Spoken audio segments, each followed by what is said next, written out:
From the National Catholic Register, this is Register Radio, bringing light and clarity to the news and topics that affect your life. The 45th March for Life took place in Washington, D.C. last week as more than 100,000 pro-life supporters spoke out in defense of the culture of life. The march included the historic presence of the President of the United States, and the National Catholic Register was there. Pope Francis also sparked some controversy during his visit to Chile, with his remarks on the clergy sex abuse crisis earning a stern rebuke from one of his closest supporters. That's all coming up on Register Radio. I'm Matthew Bunson, the Register Senior Editor and co-host for Register Radio. Jeanette DeMello is off this week. Well, Pope Francis is always making news, but his just-completed trip to Chile and Peru included a great deal of controversy as he waded into the clergy sexual abuse crisis. We're going to talk with Register Senior Editor Joan Desmond about what the Pope said and should have said. But first, a massive crowd, estimated at around 100,000, gathered in Washington, D.C. for the annual March for Life, part of a nationwide and now even global effort to speak out against abortion and the culture of death on the anniversary of the Supreme Court decision of Roe v. Wade. This year, the march was joined by Speaker of the House Paul Ryan, but all eyes were on the White House when President Trump became the first president to speak to the march via a live television feed. To fill us in about the march, we're joined by two managing editors, the National Catholic Register managing editor Tom Wehner and Catholic News Agency's managing editor Michelle Baumann-La Rosa. Both attended the march, and a very warm welcome to both of you. Thanks very much. It's good to be here. Well, Michelle, let's start with you. How far did you have to travel to take part in the march in D.C.? Well, I came from Denver, Colorado. I've been to both the local marches in Denver before, and also I've been several times to the National March in D.C. And Tom? Well, since I'm just down the road or up the road in Connecticut, we've been coming to the March for Life in D.C. for several years. A large bus of our homeschool group drives down overnight and comes back the next day after the march. So we try to make it a pilgrimage in every way, so it's really a special event.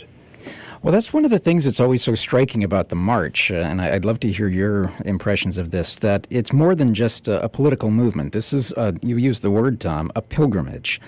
It seems to be something that's very important for a lot of people every year.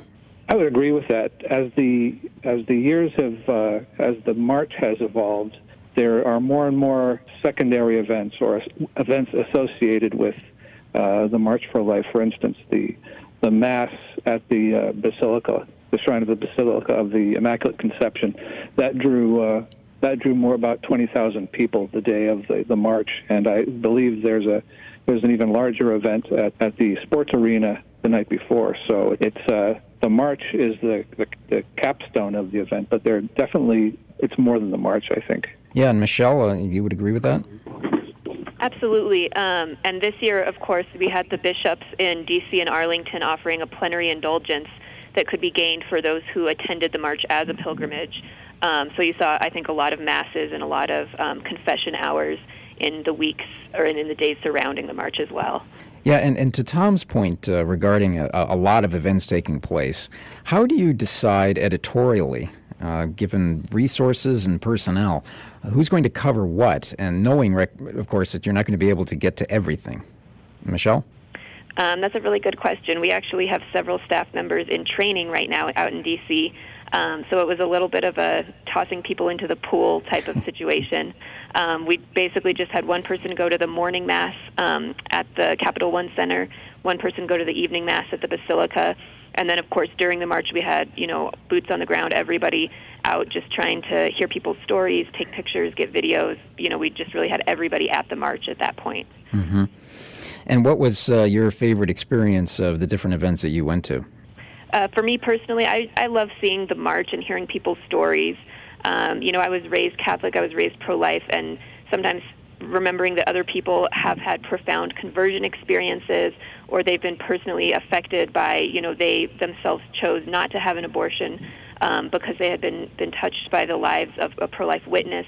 So I think just hearing the personal stories at the march are always my favorite. Yeah. And Tom, what did the Register do by way of deploying those people who were going to be there? Well, for instance, we had the luxury of, because we are affiliated, and under EWTN News, we are affiliated with CNA, so we utilized a lot of their resources, piggybacking on them for some of the coverage that we had. Prior to the event, we also inquired as to which of our many bloggers would be along the march, and we had them deployed. We had 2 such bloggers live blogging from the event, as well as writing afterwards. Mm-hmm. Now, Michelle, you mentioned some of those really moving stories. What were some that jumped out that you're going to take with you when you think back on this march?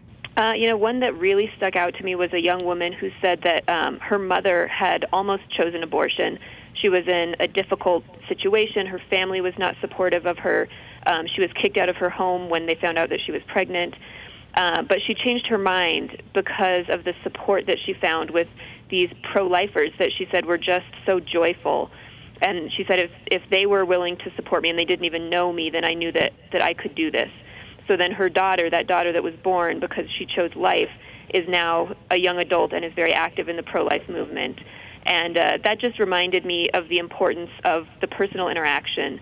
Obviously, the pro-life legislation is very, very important, but we also have to be willing to stand up and support women who are in difficult pregnancies in different ways, however we can support them materially, emotionally, spiritually. Yeah, Tom, I know you talk to a lot of people. Yes, one of the things that really jumps out at me is, and it's really as a parent of 3 adult children, along with a young adult children who accompanied my wife and I to the event, it's always heartening to see people in their 20s, late teens and 20s and 30s who have made their faith their own. And they're not going there because they're being made to by their parents. They're not going as part of a mandatory confirmation group or a mandatory youth group event. A lot of the people who I see are joyfully pro-life in every way, and they have made their faith their own, and which is a very heartening thing. It could be a product of the fact that we're all getting a little older, but every year it seems to me that the March for Life gets younger and younger.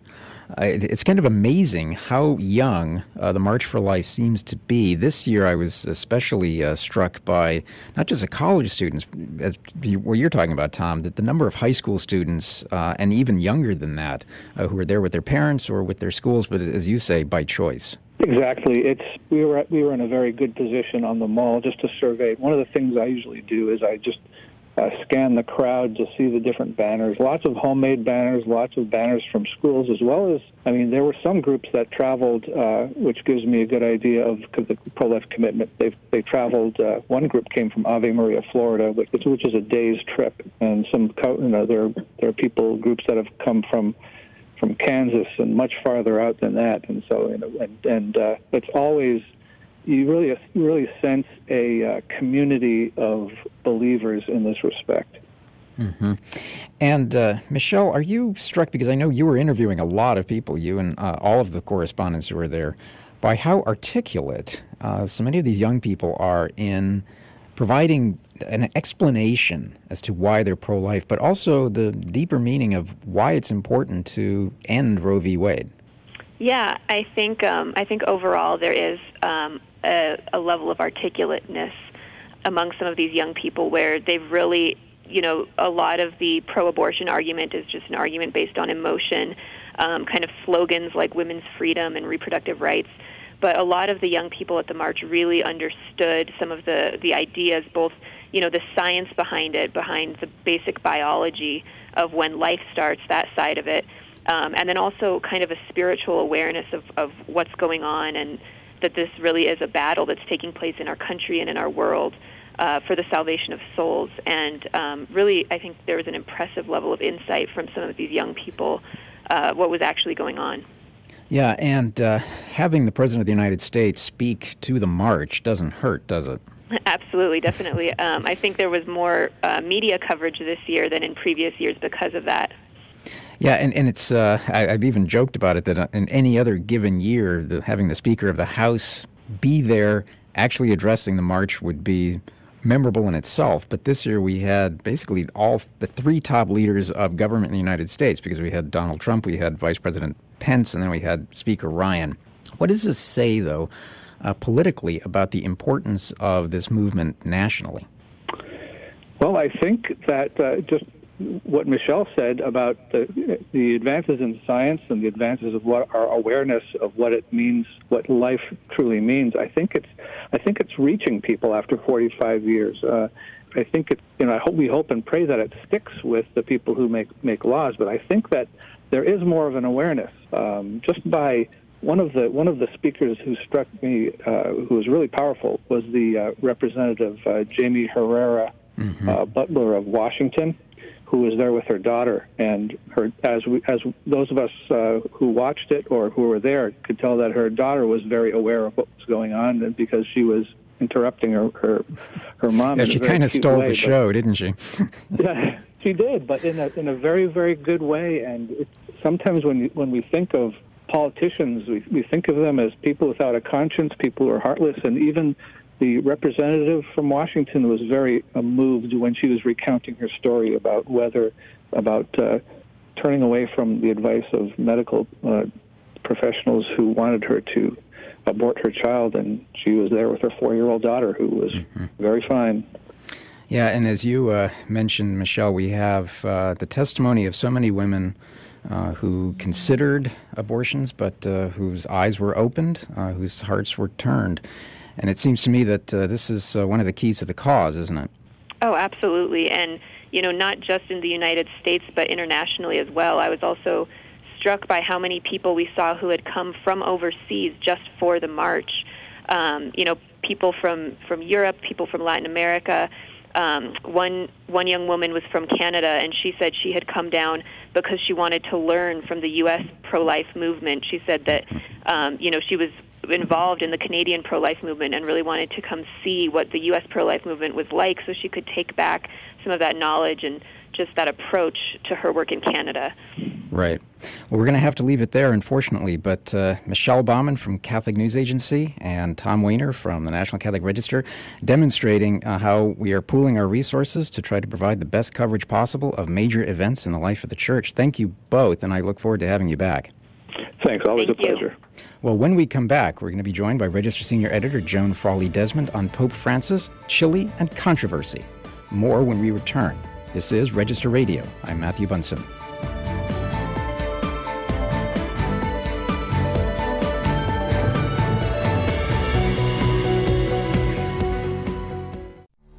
Father Wade Menezes talks about the National Catholic Register. As the National Catholic Register celebrates its 90th anniversary, I think that says a lot about the publication.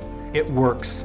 It's solidly Catholic. It presents the teachings of the Church unabashedly so, and also guides its readers to be even more solidly Catholic themselves. One of the major effects that I think the Register has on its readers is that it elevates the intellect. Whether it be a faith item or a news item, it presents the news and the faith item in a very balanced way. One thing that the Register can never be accused of is being too far left or too far right. It is solidly Catholic, right in line with the Chair of Peter, and I think that says a lot about the Register. For a 6-issue free trial of the National Catholic Register, go to ncregister.com and click on the 6 free issue banner, or call 800-421-3230 for your 6 free issues. And as you await your first issue, enjoy some of our online content. Let's return to Register Radio on EWTN. And welcome back. I'm Matthew Bunson, co-host of Register Radio, filling in, of course, for Jeanette DeMello, who has off this week. Well, Pope Francis just returned to the Vatican after a very hectic trip to Chile and Peru. It was also a journey filled with controversy that included a major public rebuke from one of Pope Francis's most reliable collaborators. What exactly happened? Well, to answer that question, we're joined by Joan Desmond, Register Senior Editor, and somebody I always love having on Register Radio. Welcome back, Joan. Thank you, Matthew. It's a pleasure to be here. Well, we'll get to the controversy in a second, because there's always something to talk about, it seems, especially when Pope Francis gives these in-flight press conferences. But let's start with the basics, his trip to Chile and Peru. This was a tough visit for the Pope, but why did he go in the first place? Well, it was an apostolic visit, and so the Pope, goes to express his concern and often has particular issues. For example, he placed a great emphasis on the rights and the needs of indigenous peoples, which is kind of a new, sort of fresh issue that I think hasn't gotten as much attention, and I think people found that really interesting. But there was a lot of controversy as well. And, this part of the world, you have, it was still a very strongly Catholic culture, but you also have inroads of secularism and also a lot of Protestant advances. People have joined Protestant sects. The church itself at times has seemed overly complacent. Yeah, and Chile seems to be sort of a ground zero for the clergy sex abuse crisis, certainly in that part of the world. We have a number of controversies and cases, not just in Chile, but also in Peru. But it seemed that the one in Chile is the one that really garnered the most attention. What exactly did the Pope say or do that caused such an uproar? It's a complicated case, Matthew, but let me, in a nutshell, try to quickly give a recap. This case has been simmering for some time. 3 bishops were accused of shielding a mentor they had, who later turned out, it doesn't necessarily, we don't know that they knew this, but anyway, victims said that they should have known or did know that this notorious clerical abuser had done what he had done, and that they should have called him out and, reported him and removed him or helped to remove him. Instead, that didn't happen, the victims say, and they blamed the bishops for that. So fast forward in 2015, the Pope attempted to advance this bishop, promote him to one of these 3 bishops to a new position. He had been, this is Bishop Juan Barros, and that provoked huge protests, including protests from the Chilean bishops. And we now know from a leaked document that was leaked just before the Pope arrived in Chile, that there was an attempt, some kind of deal was done to allow for the resignation of these 3 bishops who were under a cloud, the resignation being kind of like a sabbatical to be reviewed after more information was known at the very least. When that deal fell through, the Pope went ahead and appointed Barros into this more senior position. And that has been a simmering dispute ever since. Victims say he has no credibility while Barros remains in his post. And the Pope actually continued to defend this decision. And then he really got into trouble when he said the victims, were in so many words, slandering the bishop, or so it's complicated, and I don't blame our readers for scratching their heads trying to understand it all. But right. That's it in a nutshell. And the Pope suggesting that the victims had slandered, or committed calumny, then got into even more trouble because he was attacking their experience effectively, and this provoked Cardinal O'Malley to respond. Yeah, now this, I think, took everyone a bit by surprise because Cardinal O'Malley, of course, of Boston, who's also the head of the Papal Commission on the Protection of Minors, that's Vatican office, that itself has been somewhat controversial because of the resignation of 2 victims from the commission. They were members. But his public rebuke of the Pope was, I wouldn't say it's unprecedented, but it was highly unusual. But I was especially taken aback by Pope Francis's response to that. So all of this just added more layers of complexity, but also really got everybody's attention much more than it might have, right? Yeah, I thought the Pope's response, of course, sounded tone deaf. He's had 5 years now to become more attuned to the issues there. Perhaps he didn't know a lot about these issues previously, but the need for sensitivity, and, victims have been told in the past so many times, we don't have any evidence. This can't be true. Everybody thinks this person's great. How could this be? So, yes, actual court cases may be different, but for a Pope to just sort of sweep aside this in such a way as to raise questions about their own credibility, the victim's credibility, because there's no question that the original abuser did what he did. The question is whether the bishop shields him. So, unfortunately, we may never know the answer to that. Mm-hmm. The Pope also made a very spirited defense for the need for innocence when there isn't hard proof. And while I think people who have been critical of zero-tolerance reforms, as occasionally affecting innocent priests, this wasn't the way to do it, for sure. Right. And the pressure seemed especially to be there because of the use of language. People don't always differentiate the idea of proof versus evidence. And at times, would you say that we have done not a great job at times in communicating the progress that has been made in the clergy sexual abuse crisis, and an event like this really overshadows much of the good that has been accomplished?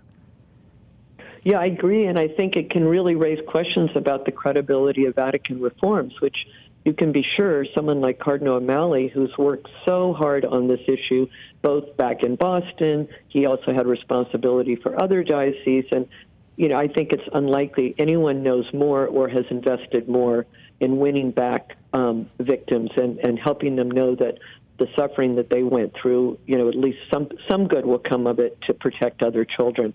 So, yeah, I think it must have been very disheartening for him. And the fact that he opted to make this statement, I mean, he is one of the Pope's closest allies. He's a member of his Council of Cardinals. And he is the most trusted voice in the U.S., no doubt, on clergy abuse issues. So for him to kind of draw a line in the sand was very striking. Mm-hmm. And for Pope Francis to come out very quickly and try to apologize, I was struck also by Pope Francis's use of language in terms of apologizing to those who might have been hurt by his comments. Is it safe to say that the Vatican Communications Wing is getting better at dealing with a crisis like this? Because in the past we've seen a situation like this linger for a couple of days as pressure built even more so from the mainstream media. Yeah, it's a good question, Matthew, and I don't really have the answer to that. I was looking at all these issues in the past week, and I think it's still very much a steep learning curve for the Holy Father, as we've seen, but also for the Vatican. And to be fair, sometimes these, abuse cases involve very sensitive information. It's not always clear what can be released. And then with the lack of information, which has certainly happened, or delayed responses to controversies like this in the past, then you get into media coverage that can be, misleading, inaccurate, and then that does its own damage and can be hard to repair. Yeah, so in your view, having looked at this very closely and reporting on it, and I know we're going to have an editorial about this in the upcoming issue of the Register, where do you think this is headed? And do you think that enough was done in this particular instance to repair some of the damage? Well, I think everyone hopes that one thing that happened is to put the Holy Father on notice that unscripted comments on sensitive issues in particular is a big mistake. And we saw Cardinal O'Malley's very precise, clear language, that was structured. It had, he made the point first to victims. He echoed their own experience of not being believed. He affirmed his support and pastoral care for them. He said the Holy Father does care about this issue, whatever people might think, judging by the headlines. And, he showed that the Holy See is still committed to this. But I think people are going to be watching more and more to see what's going to happen next. And, moving back to Rome and leaving Latin America, what people are looking at are a number of very important issues. Among them is the future of O'Malley's commission, the Pontifical Commission for the Protection of Minors. It's been allowed to lapse.